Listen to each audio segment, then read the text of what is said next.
동작들은 왜 하는 걸까요? 예를 들면 스쿼트 두 다리로 같이 해요. 두 다리 같이 강화할 수 있어요. 근데 굳이 한 다리로 우리가 동작을 지금 시행을 하는 거잖아요. 좀 더 안전한 익스텐더를 활용해서 체중을 싣는 연습을 할 수 있습니다. 올라가서 한 다리로 버티면서 반대다리는 테이블탑에서 균형 감각을 조금 더 활성화할 수 있는 동작으로 해봤습니다. 안녕하세요. 한님쌤 필라테스의 한님쌤입니다. 웬디 필라테스의 영주쌤입니다. 리에브 필라테스의 현선쌤입니다. 오늘은 저희가 캐딜락에서 스탠딩으로 할 수 있는 동작들을 소개해 드리려고 하는데요. 우선은 저희가 스프링을 이용을 해서 할 수 있는 동작들을 한번 보여드려 볼게요. 첫 번째 동작은 레그 스프링은 좀 무거운 감이 있어서 암 스프링을 이용해서 동작을 진행을 해봤어요.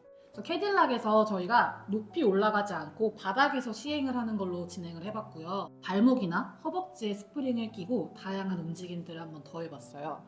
사실은 저희가 이제 캐딜락에 올라간 상태에서 수평바를 잡고 동작을 하는 거를 많이 이제 시니어 필라테스에서 보실 수가 있는데, 저희는 굳이 이거를 바깥으로 빼가지고 바깥에 서서 한 이유가 뭐냐면, 사실 시니어 회원님들 특히 이제 뭐 60대까지는 올라가는 게 그렇게 어려운 일이 아닐 수 있어요. 근데 70대, 80대로 넘어가게 되면 낙상을 예방하기 위해서 저희가 운동을 하게 되는데, 올라가는 것 자체에 두려움이 생기고 진짜 올라가는 과정에서 낙성을 할 수 있거든요. 맞아요. 그래서 저는 그 위험을 굳이 감수할 필요가 없다라고 생각을 해요.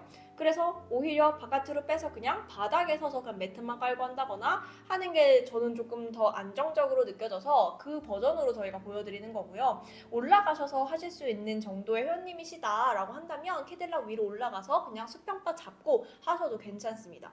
자, 그래서 저희가 처음으로 보여드리는 동작은 스프링의 장력을 이용을 하는데, 영도쌤이 설명하신 것처럼 암 스프링으로 저희는 바꿨어요. 레그 스프링이 너무 강할 수도 있기 때문이다 라고 생각을 했는데, 만약에 레그 스프링도 괜찮다라고 하시면 장력을 조정하셔서 사용을 하시면 됩니다. 저희는 우선 암 스프링으로 하고 있다라는 걸 염두에 두시고 저희 동작을 봐주실 거예요. 스프링 세팅은 아래쪽에서 장력이 이렇게 수평하게 오게 세팅하실 수도 있고요. 저희처럼 골반 쪽까지 올려서 스프링 장력을 사선으로 받을 수 있게 세팅을 하실 수도 있습니다. 물론 발에 걸기도 하고 무릎에 걸기도 하고 하기 때문에 그거에 따라서 방향은 계속해서 바뀔 거예요. 한 다리로 실시하는 동작들은 왜 하는 걸까요? 예를 들면 스쿼트 두 다리로 같이 해요. 두 다리 같이 강화할 수 있어요. 근데 굳이 한 다리로 우리가 동작을 지금 시행을 하는 거잖아요. 네. 한 다리로는 지지를 하고 한 다리로는 동작을 하게 되고 의미가 어떻게 될까요? 보행이라고 하는 과정에서 두 다리로 지지되는 순간이 적고 한 다리로 지지되는 순간이 긴데, 그게 왼쪽 오른쪽으로 교차해서 일어나기 때문에 그 교차하는 순간의 안정성을 연습하는 게 실질적인 도움이 되기 때문에 한 다리 훈련을 꼭 하는 편입니다. 그래서 저 노인분들 같은 경우는 한 다리로 지탱을 하고 한 다리를 떼는 게 어려운 분들이 많아요. 그리고 그것 때문에 낙상이 사실상 생기는 거고요. 그거를 이제 예방을 해주는 것, 그것을 준비를 해주는 건데, 그래서 우리가 앞이나 뒤로 한 발을 들거나 내딛거나 하는 패턴을 훈련을 시킴으로 해서 그것을 이제 보행으로 연결해준다, 이런 의미가 됩니다. 처음에는 손으로 바나 벽을 잡고 시행을 하게 되는 거고요. 익숙해지면 한 손을 떼보고 그 다음에는 두 손을 떼서 정말로 일상으로 전이를 시켜주는 거죠. 그럼 또 다른 동작이 뭐가 있을까요? 다리를 뒤로 드는 동작뿐만 아니라 보행은 실질적으로 한 다리로 서는 과정들이 되게 많다고 했잖아요. 그래서 발목의 가동성까지 스프링을 이용해서 도움을 받을 수도 있고 또 더 저항감을 느끼면서 훈련할 수도 있어요. 그래서 발목을 왔다 갔다 하는 훈련들을 할 수 있고, 또 무게중심 이동의 연습들도 네, 할 수 있는. 그러면 보행은 또 우리가 앞뒤로만 보는다라고 생각을 할 수 있는데, 그렇다고 해서 앞뒤 근육만 강화를 하거나 신경을 쓰게 되면 사실 우리가 한 다리로 지지하는 되게 대표적인 근육이 중둔근이잖아요. 물론 중둔근 혼자서 하는 역할은 아니지만 앞뒤로 걷는 동안에 한 발이 지지하는 구간을 잘 버티려면 외전근들 또는 내전근들이 힘을 같이 내줘야 된단 말이죠. 그래서 또 옆으로 돌아서 동작을 해주는 것도 효과적입니다. 여기서 또 중요한 점이요. 지금 스프링이 걸려있는 다리의 외전근을 강화한다라고 생각을 하실 수 있는데 그거는 당연한 부분. 그리고 또 하나 더 강조해 주셔야 될 부분이 지지하고 있는 다리예요. 그래서 지지하고 있는 애도 고관절 주변의 근육들, 발 근육 다 일을 하고 있는 거고 그것과 더불어서 움직이는 애도 컨센트릭, 이센트릭을 해주고 있는 거거든요. 그래야 얘네 둘의 균형이 딱 맞아져야 걸으면서 안정적인 거예요. 그리고 한 다리로 선 상태에서 균형 잡고 있는 것도 정말 중요한데요. 롤다운바가 그 균형에 도움을 줄 수도 있고 또 흔들리기 때문에 또 그게 태스크가 될 수도 있어서 그러니까 되게 좋은 게 벽 같은 것을 저희가 지지하는 걸로 많이 이용을 하잖아요. 네. 벽은 단단하기 때문에 지지하기에 되게 안정적인 거죠.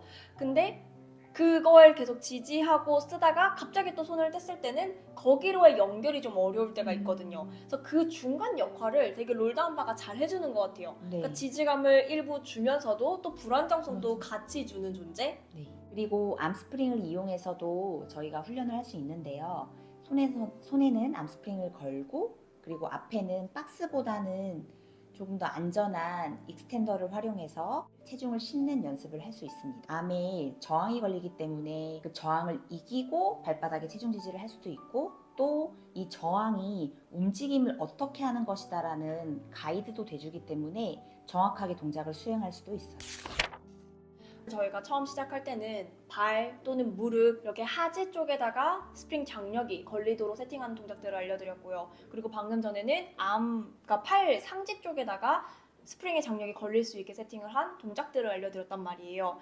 자, 그러면은 이게 팔, 다리만 강화할 것인가 이런 생각이 드실 수가 있잖아요. 근데 사실 이게 코어에 직접적으로 작용할 수 있는 코어 강화 동작이다 라고 말씀을 드릴 수가 있는 게 사지의 저항을 우리가 부과를 함으로써 그것을 컨트롤하기 위해서는 파워하우스라고 부르는 여기에서부터 힘이 발휘가 돼야 된다는 말이죠. 실제로 이 동작들을 해보시면 뭐 예를 들면 업덕션을 해요. 그럼 업덕터만 느껴져가 아니라 온몸의 힘이 느껴지실 거예요. 그래서 저희가 계속 동작을 하면서도 너무 느낌이 좋다 이런 얘기를 계속 했는데 지금 이렇게 서신 상태에서 팔 한 팔을 움직일 거란 말이죠. 그러면 지금 이 한 팔만 강화가 되는 것인가? 내가 무게 앞쪽으로 옮기면서 이 다리 하나만 강화되는 것인가? 이런 생각을 해보실 수가 있는데 우리가 한 팔로만 미는 동작을 할 때는 이렇게 선 자세를 유지하는 게 더 어려워집니다. 이런 불균형을 제어를 하면서 어떻게 몸을 움직일 것이냐 이 전략을 내 몸이 또 세우게 되는 거죠. 그래서 한쪽 팔로 스프링을 밀어내고 뭐 한쪽 다리로 스프링을 당기고 이런 동작들을 하면서 내 몸통을 더 탄탄하게 쓸 수 있는 방법들을 터득하게 되는 거고요. 더불어서 어깨 안정성 또 고관절 안정성 이런 것들을 조절하는 힘까지 같이 증가시킬 수가 있는 거예요. 또 가장 중요한 게 우리가 두 발에 분산된 체중을 또 반사적으로 조정하는 힘 또한 필요하거든요. 그것들을 다 터득할 수 있는 동작들이 되는 겁니다. 앞뒤로 움직이고 무게중심을 계속 움직이고 이런 동작들을 보여드렸잖아요. 이렇게 두 발에 실리는 체중을 계속해서 우리가 조율하고 조절하는 과정들이란 말이에요. 균형을 잡는 힘이 약해지기 시작할 때 이거를 회복하려면 두 발로 무게중심을 바꾸는 과정이 이루어져야 돼요. 그래서 근육을 강화하는 것도 중요하지만 앞발에 뒷발에 또는 좌우에 어떤 식으로 무게중심을 내가 분배하느냐 이거를 몸이 터득할 수 있도록 도와주는 동작들이 있는 거거든요. 그래서 스프링 강도가 너무 세지게 되면 사실 이 조절력을 키우는 데는 조금 어려우실 수가 있어요. 그래서 저희가 또 암스프링으로 바꾼 게 이유가 되기도 하고요. 그래서 스프링 강도는 그럼 어떻게 정할 것이냐? 우리가 전체적인 움직임이 그렇게 막 애를 쓰거나 힘을 꽉꽉 주는 힘을 이렇게 꽉 줘가지고 시행하는 게 아니라 내가 어느 정도 컨트롤 가능하고 힘을 낼 수 있는 그런 범위로 결정을 하는 것이 좋습니다. 그리고 롤다운바를 잡고도 미니 스쿼트를 시행하는 게 보행에도 도움이 많이 되는데요. 아까는 한 발로 서는 것에 대한 훈련들을 했다면 이번에는 두 발로 내 체중을 버텨보는 연습을 통해서 고관절에도 무릎에도 발목에도 이점을 주고 접지력도 더 높일 수가 있어요. 이런 훈련을 통해서 보행에 또 도움을 줄 수 있습니다. 이렇게 또 스쿼트를 할 때 또 중요한 점은 우리 축선 신장이겠죠. 네. 그래서 등이 너무 굽거나 아니면 너무 제껴지지 않도록 계속해서 고관절 이렇게 무릎에서만 접힘이 일어날 수 있게 강조를 해주시면 좋을 것 같아요. 계단을 오르는 것처럼 한 다리를 지탱하면서 위로 섰다가 다시 내려오면서 정말 계단을 위로 오르고 내리고를 연습을 해봤고, 박스를 이용해서 할 수 있지만 조금 더 낮은 높이로 안정감을 위해서 저희는 익스텐더를 이용해서 했고요. 그 다음에 이게 좀 인지가 되고 나면 올라가서 한 다리로 버티면서 반대 다리는 테이블탑에서 균형 감각을 조금 더 활성화할 수 있는 동작으로 해봤습니다. 그래서 나중에 조금 더 잘 되고 나면 수직발을 잡지 않고 두 손 다 떼고도 한번 해볼 수가 있어요. 이 동작의 의미는 어떻게 될까요? 전 실질적으로 계단 연습도 될 수 있다고 생각해요. 맞아요. 네, 계단을 오를 때도 되게 많은 근육들이 참여하고 발에도 전략이 필요한데 그런 거 없이 너무 턱 맞아요. 치듯이 계단을 오르시게 되니까 무릎으로 정말 하중이 많이 가잖아요. 그래서 관절이 손상되지 않게 필라테스 스튜디오 안에서 교육을 시킬 수 있어서 좋은 동작 같습니다. 그리고 이제는 옆으로 돌아서서 해보는데요. 한 손으로는 수직발을 잡고 진행을 해볼 수 있어요. 거기에서 한 다리로 지탱하면서 오르고 내리고를 반복을 해보고 또 테이블탑으로 버티는 동작까지 이어갈 수 있습니다. 이것도 마찬가지로 계단을 오르고 내리는 움직임을 좀 다양한 면에서의 저희가 트레이닝을 할 수 있겠죠. 저희가 정말 장애물에 걸려서 넘어지는 경우가 많기 때문에 나중에 일상에서 연결할 때 장애물에 넘어지지 않는 훈련을 할 수 있는 목적으로 이 동작을 또 시행할 수가 있습니다.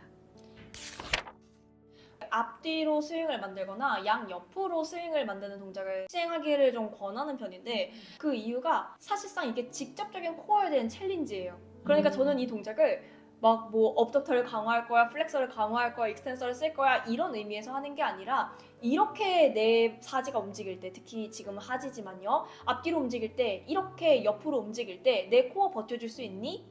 왜냐면은 바깥에서는 그거보다 더한 상황이 일어나거든요. 그래서 이 정도에도 내 몸이 흔들린다면 사실은 밖에 나가서 낙상의 위험이 너무나도 보이는 거예요. 그러니까 이렇게 정돈된 스튜디오 상황에서 우리가 운동을 하고 있지만 안전을 위해서, 그리고 그걸 준비하기 위해서 이렇게 나한테 자극이 있을 거야, 이렇게 불안정성이 주어질 거야, 이거에 대한 굉장히 낮은 난이도의 불안정성이라고 해야 되나? 그래서 앞뒤로 빠르게 움직이고요, 옆으로도 빠르게 움직여보는 거예요. 이렇게 움직였을 때 내 코어 버텨주니? 이거에 대한 준비로서 저는 이런 동작을 시킵니다. 하지만 초반엔 당연히 어렵겠죠. 그래서 조금 몇 세션이 진행되어서 다리를 옆으로 들거나 뭐 앞으로 들거나 이게 익숙해진 다음에는 그냥 재미있는 놀이처럼 왔다 갔다 이렇게 하실 수 있게. 저도 실제로 많이 하는 동작이에요. 필라테스 세션에 하지는 않지만 격한 운동을 저는 하잖아요. 클라이밍과 같은.